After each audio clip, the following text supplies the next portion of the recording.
Hi everyone, this is Don Dixon and welcome to another edition of our master class on the mechanics of fishing.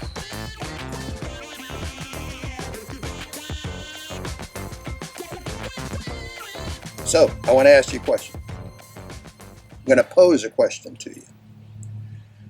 What makes the modern day educated structure fisherman different than the rest of the fishermen in the world?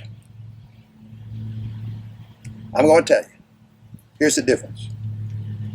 We, the modern day educated structure fishermen, we are always searching for the school of fish. We don't always find them. Most of the time we do. But we don't always find them. Just like out there at Pomme de Terre. The school of fish never got active. But just like at Pomme de Terre, if you're going about your fishing like you're searching for the school of fish, and it's the worst weather condition of all time, and if anybody catches a fish on that lake that day, it'll be you, because how you're going about your fishing. You know, the average fisherman today, I don't want to seem like I'm picking on the bass fishermen again, but I sort of am in a way, because they're, walleye fishermen, they're working some deeper stuff, most of them.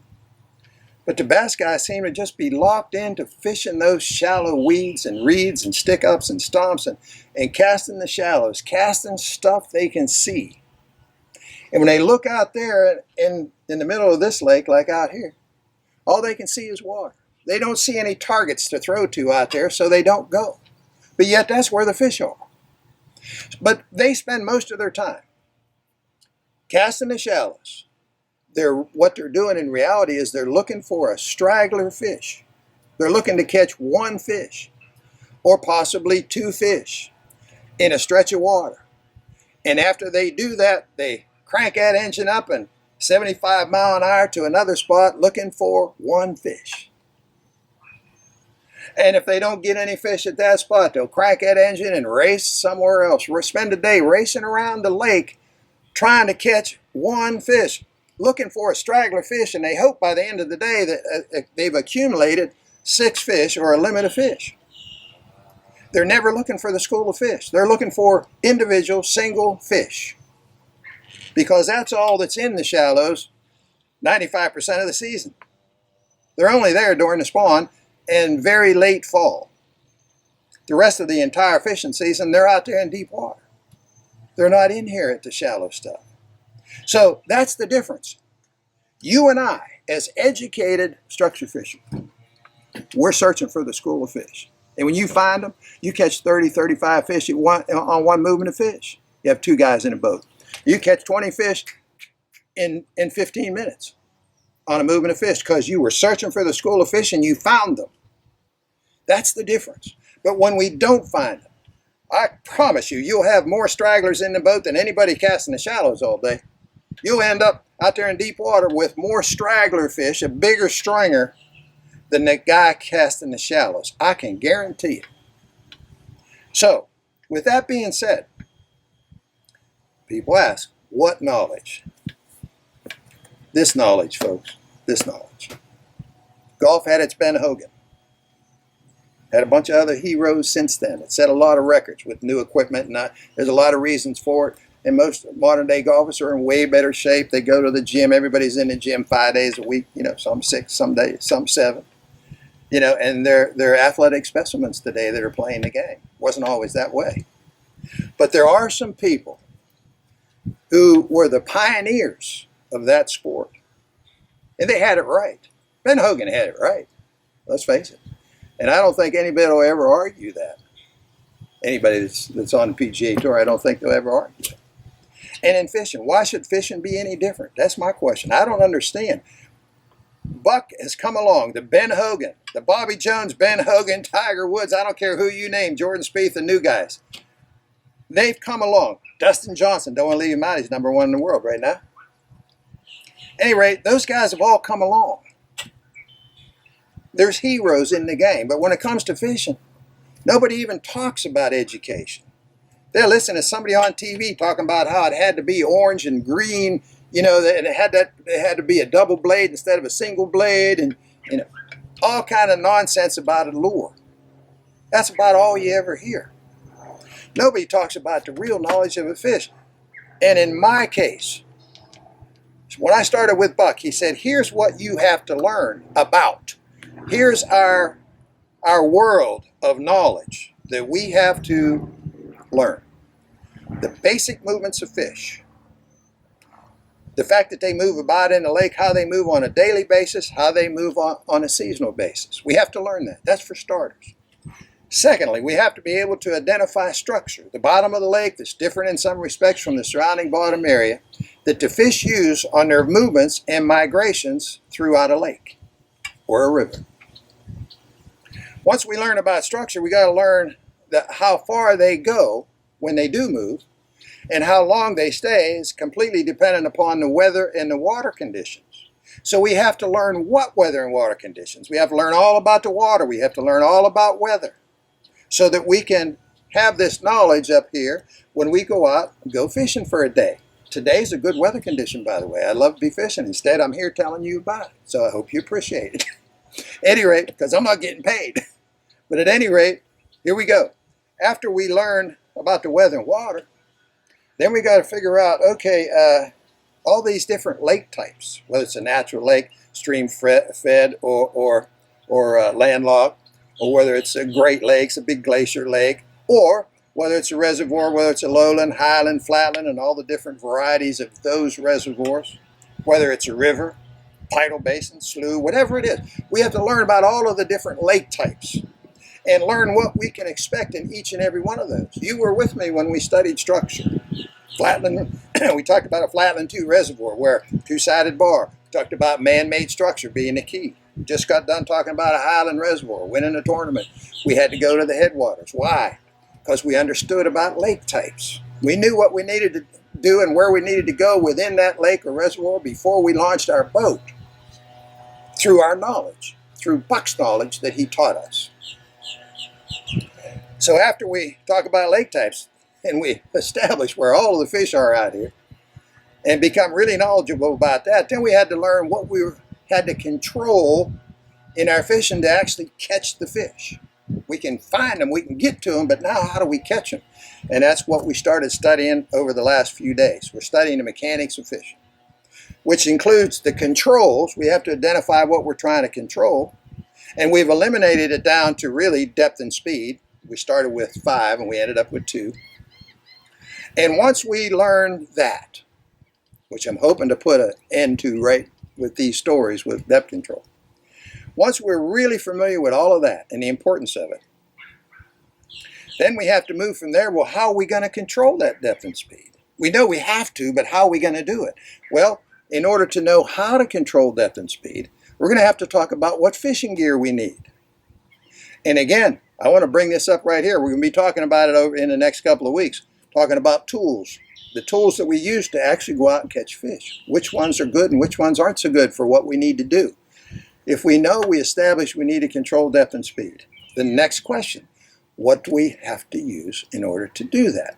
So as I look at the gear, fishing gear, today most manufacturers are manufacturing things for the fishermen, not for catching fish.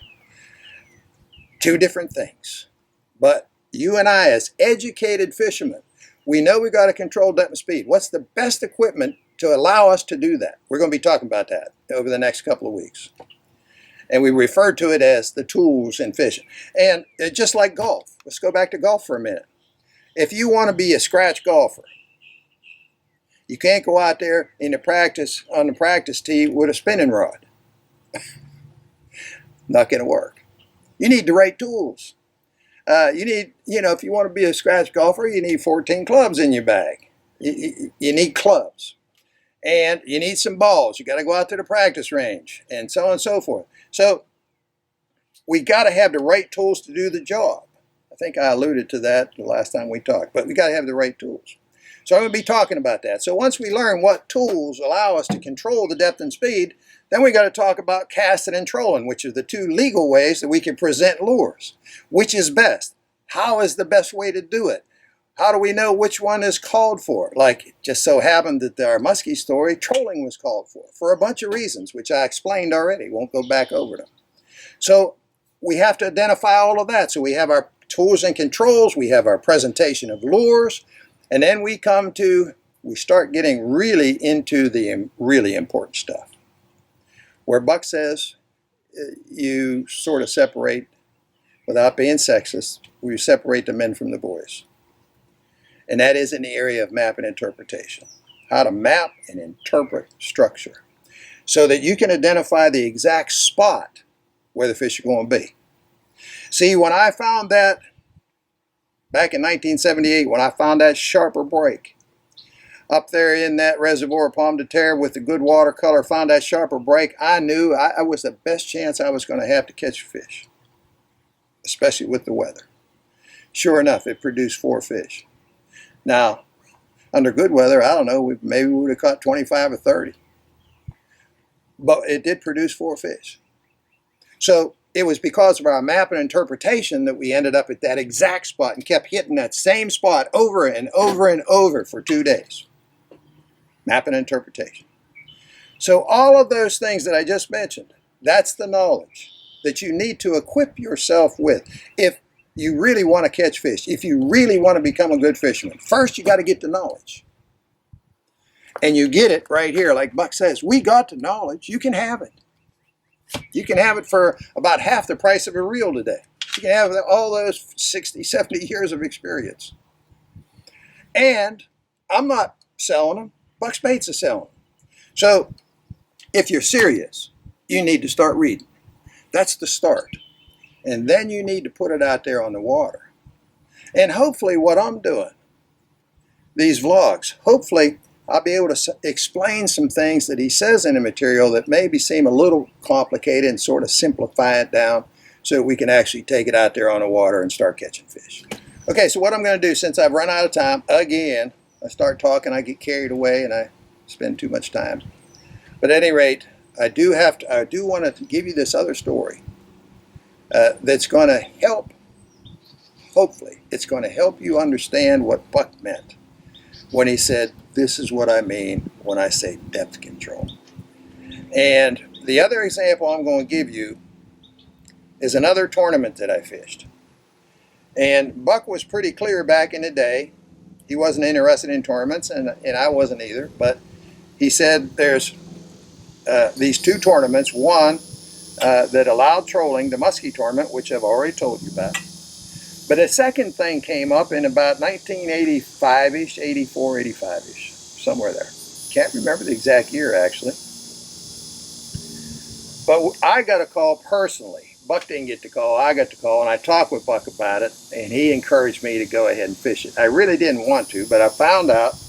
And again, the whole reason for doing it was a tournament that allowed trolling, and it was a walleye tournament. However, it was being held on the Winnipeg River, which I was already familiar with from doing schools on the Winnipeg River, summer schools. I spent a minimum of 4 weeks, and most years I spent 6 weeks on that river. So I'd been there 4 or 5 years already. So I had done a lot of mapping. I've shared those stories with you, and I knew the area, I knew the spots, and so on and so forth. So I had that all that work done.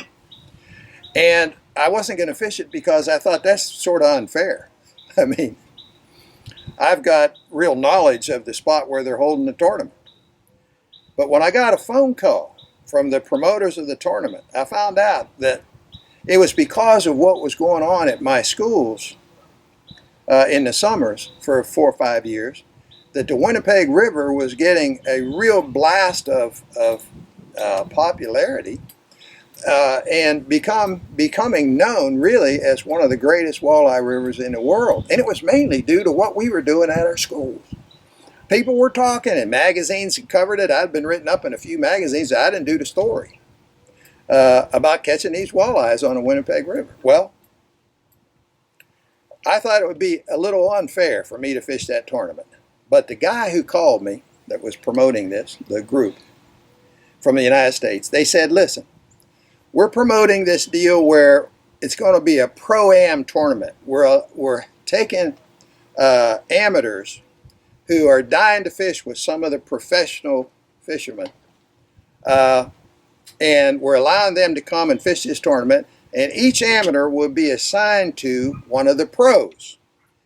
And he said it would be really great if you would just, agree to do this. Well, after he got done talking with him, and he told me Al Linder was scheduled to be there, and Babe Winkleman, some of my old buddies, that were part of the revolution back in the 70s as the fishing community started becoming aware of Buck Perry and all of his teachings. There was a real revolution. I know Al Linder talks about the revolution all the time. He was an integral part of it, along with a bunch of other guys. We consider each other now to be a few of the old timers that are still left around.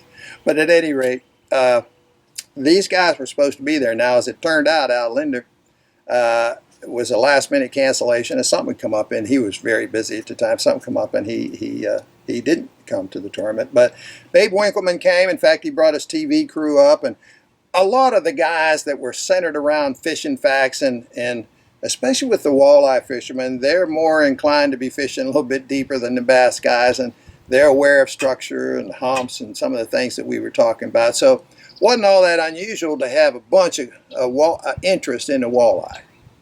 Well, I called Buck and he said, listen, yeah, you do have an unfair advantage knowing the river. He said, but it wouldn't have made any difference. You found those fish in that river the first day you fished there. So, not that big a deal. And it'd be so good for an amateur. And I'm going to assume that you're going to win this thing. And he said, if you don't, he said, I'd be pretty disappointed. But he said, I'm going to assume you're going to win it. You're going to win it. It'll be great for a young amateur to be part of that, and so on and so forth. And they're giving away a little money. I think it was $3,000 for first place or something. It wasn't a lot of money, but it was the idea of all of these pros taking their time to help some young interested amateur fishermen, a new generation of fishermen. So by the time I got done talking to Buck, I said, okay, I'll fish it. And I called him back and let him know I would fish it. And he told me the day that they were scheduling this thing was about 1 week before I started my summer school. So I wasn't going to go up early because, I was away from my family too long as it was most of the time. So at any rate, I just went up on Friday, and everybody had been practicing for a couple of days, and I was eating dinner on Friday night when I got in there, and Babe Winkleman came over, and he told me he had his whole TV crew up there, and they were going to shoot one of his TV shows, as well as then fish the tournament.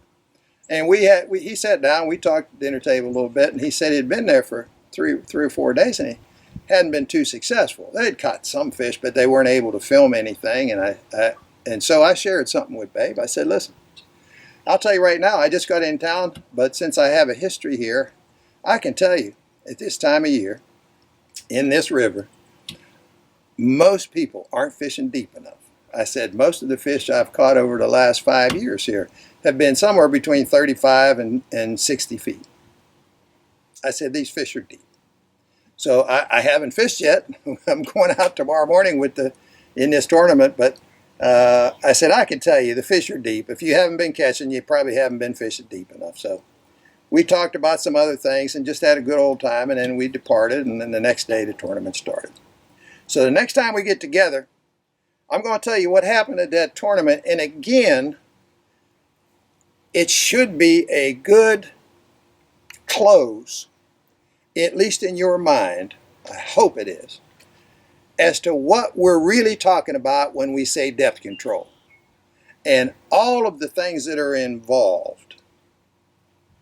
And I appreciate you being with me today. Next time we get together, we'll be talking about that Pro-Am walleye tournament, 2-day tournament that happened in Monackey, Ontario in about 1984. So until the next time, thanks for being with me today. I appreciate you. And oh, by the way, follow us on Facebook and be sure to subscribe to our YouTube channel. Thanks again. See you the next time.